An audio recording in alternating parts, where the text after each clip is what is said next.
A single captured French noble paid enough ransom to buy an English manor. Knights who sacked towns divided loot worth years of agricultural income in a single day. Younger sons with no inheritance could return from campaigns wealthy enough to purchase estates and found dynasties. Medieval warfare wasn't just about territorial conquest or honor. It was an economic system where skilled and lucky knights could accumulate wealth that would take peasants multiple lifetimes to earn. Hollywood shows you knights fighting for glory and loyalty to their lords. Real knights fought for profit margins calculated as carefully as modern investment returns.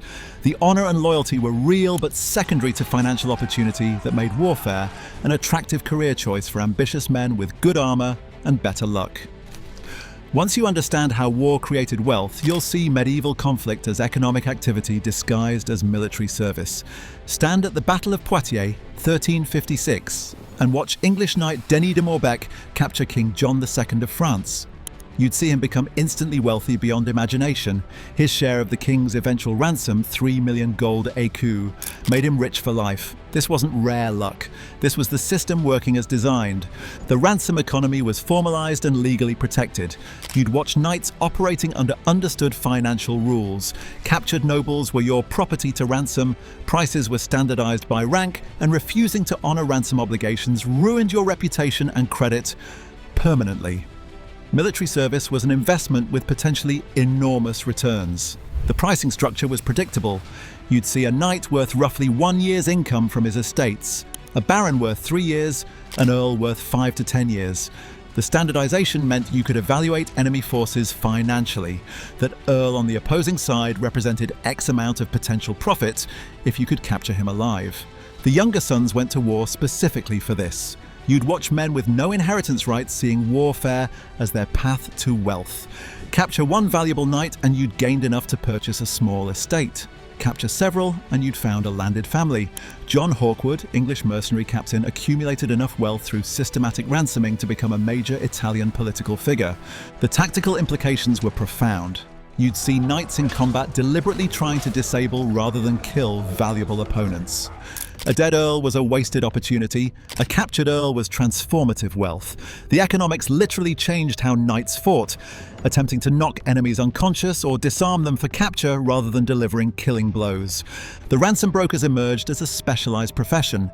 You'd watch intermediaries negotiating deals, advancing money to captors who couldn't wait for payment, ensuring complex transactions across borders and through political upheavals. The industry around ransom demonstrated how thoroughly warfare was an economic enterprise. Ransom was the primary wealth generation mechanism for medieval knights, turning battlefield success into generational wealth through systematic capture and negotiation. Stand at the sack of Limoges, 1370, during the 100 Years' War and watch systematic looting that enriched hundreds of English knights in a single day. You'd see soldiers taking everything portable and valuable: gold, silver, jewelry, fine cloth, weapons, armor, art, religious items, tools, even building fixtures if they could be removed. The legal framework protected plunder. You'd watch the laws of war explicitly stating that cities taken by storm became legitimate plunder for the attackers. Everything inside, objects and people, was legally yours to take. This wasn't theft, it was a recognized right of conquest that courts would enforce. The division of spoils followed hierarchy. You'd see commanders receiving largest shares, sometimes a third of total, then portions distributed by rank down to common soldiers. But even the smallest shares from rich city sacks could exceed years of normal wages. Knights who participated in successful sieges became measurably wealthier after a single day's violence. The targeting was sophisticated. You'd watch armies specifically attacking wealthy commercial cities, religious centers with gold-rich churches, and noble residences known to contain valuables. The strategic choice of which towns to besiege was partly military, but heavily influenced by expected plunder returns. Calais, a wealthy trading port, was besieged partly for its commercial treasure. The logistics were organized business operations. You'd see knights hiring servants to transport loot, arranging for sales of bulky items, shipping valuables home for safekeeping. Some knights established semi-permanent operations, maintaining networks in England or France to receive, store, and sell plundered goods. The objects taken weren't just precious metals. You'd watch knights seizing fine clothing, weapons, horses, armor, books, tapestries, anything valuable or useful. The resale market for plundered goods was active in both friendly and neutral territories. Some merchants specialized in buying military plunder at discount and reselling to original owners or new buyers. Plunder from successful sieges could make participants wealthy instantly, turning military success into liquid wealth through systematic looting protected by law. Stand with William the Conqueror's army after Hastings, 1066, and watch knights who'd fought in the invasion receiving English estates. You'd see military service directly converting to landed wealth, thousands of acres granted to men who'd been relatively minor French nobility, instantly elevating them to major English landholders. The Crusades offered similar opportunities. You'd watch younger sons joining crusading as armies partly for spiritual merit, but largely for material opportunity. Successful crusaders could claim lands in conquered territories, establishing new lordships in Middle East. Bohemond of Taranto, younger son with limited Italian prospects, became Prince of Antioch through military success in the First Crusade. The Reconquista in Spain provided generations of land grant opportunities. You'd see knights fighting Muslims in Iberia, knowing that captured territories would be divided among the conquerors. The system lasted centuries, 711 to 1492, continuously offering military men chances to transform service into landed wealth. Many Spanish noble families trace their origins to land grants earned through Reconquista service. The terms varied but followed patterns. You'd watch grants made in fee, permanent hereditary ownership, or for life, reverting to lord after death. The most valuable grants were hereditary, creating permanent family wealth rather than temporary benefit. Knights who distinguished themselves in service received permanent grants that their descendants would hold for centuries. The obligations attached to grants weren't trivial. You'd see that land grants required military service, typically 40 days per year plus castle guard duty. But the income from granted lands far exceeded the costs. A grant of a manor producing £20 annual income, with 40 days service obligation, was excellent return, essentially annual salary for part-time work. The accumulation over careers was substantial. You'd watch successful knights receiving multiple small grants that together created significant landed wealth. A grant here after one campaign, another there after a second, a third for particular distinguished service.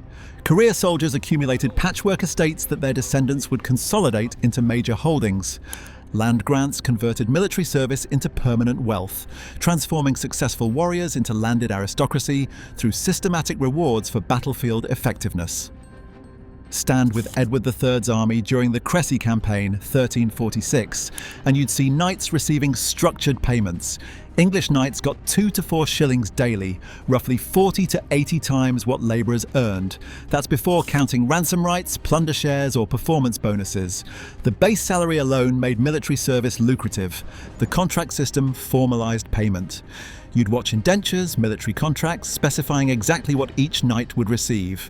Daily wages, shares of ransoms and plunder, replacement value for horses killed in service, compensation for lost equipment. The contracts were legally binding agreements treating military service as a commercial transaction. The bonuses for distinguished service were substantial. You'd see commanders distributing extra payments to knights who'd performed notably, first to breach walls, killing important enemies, capturing valuable prisoners. Edward the Black Prince was famous for generous bonuses that incentivized aggressive, profitable behavior. The horse replacement guarantees protected knights' investments. You'd watch contracts specifying that if your destrier, worth 10 to 15 years of peasant wages, died in service, you'd receive compensation. This reduced the financial risk of military service, making it more attractive. The guarantee meant knights could fight aggressively without fear of catastrophic financial loss. The arrears, delayed payments, created loan opportunities. You'd see kings frequently unable to pay immediately, issuing IOUs instead. Knights could sell these at discount to merchants for immediate cash, or hold them as forced loans earning political favour when eventually paid. The system created financial instruments around military wages. The retinues multiplied earning potential. You'd watch successful knights bringing their own small forces of men-at-arms and archers, receiving payments for their entire retinue while paying their men less. The difference was pure profit. A knight bringing 5 men-at-arms might receive payment for 6, himself plus 5, while paying his men wages totaling only 4 knights' worth, pocketing the difference. Military wages, bonuses, and systematic payment structures made warfare reliably profitable even without spectacular ransom captures or plunder opportunities. Stand in France during the 100 Years' War and watch English chevauchés, armed raid, approaching a town. You'd see the town paying tribute, essentially protection money, to avoid being attacked. The knights received payments without fighting, adding another revenue stream to military service. The patties system formalized this. You'd watch treaties where French towns agreed to pay regular sums to English captains in exchange for not being raided. The payments were substantial, sometimes thousands of livres annually. Knights maintaining patisse agreements could receive steady income from multiple towns, creating annuity-like returns from military presence. The calculation for towns was coldly practical. You'd see them paying 1,000 livres to avoid raids that might cause 10,000 livres in damage and casualties. The economics made sense for both sides. Towns preserved their wealth and population. Knights received guaranteed income without combat risks. The enforcement mechanisms were brutal but effective. You'd watch knights who'd negotiated patisse agreements, occasionally demonstrating what would happen if payments stopped, burning a village or conducting a limited raid. The demonstrations reminded other towns to maintain their payments. The system was organized extortion, legitimized through military might. The long-term relationships developed between some knights and protected towns. You'd see certain English captains maintaining patisse with the same French communities for years, creating predictable income streams. Some knights became effectively absentee landlords over territories they'd never conquered, just threatened convincingly enough to extract payments. The diplomatic complications were complex. You'd watch French kings sometimes honoring patisse agreements made with enemy captains because breaking them meant towns getting destroyed, which damaged the king's tax base. The protection racket became entangled with official diplomacy in ways that blurred lines between war and peace. Protection money from threatened communities provided steady income without combat, turning military presence itself into revenue-generating assets. Stand with John Hawkwood, son of an English tanner who became wealthy Italian mercenary captain through decades of systematic profit-taking in Italian wars.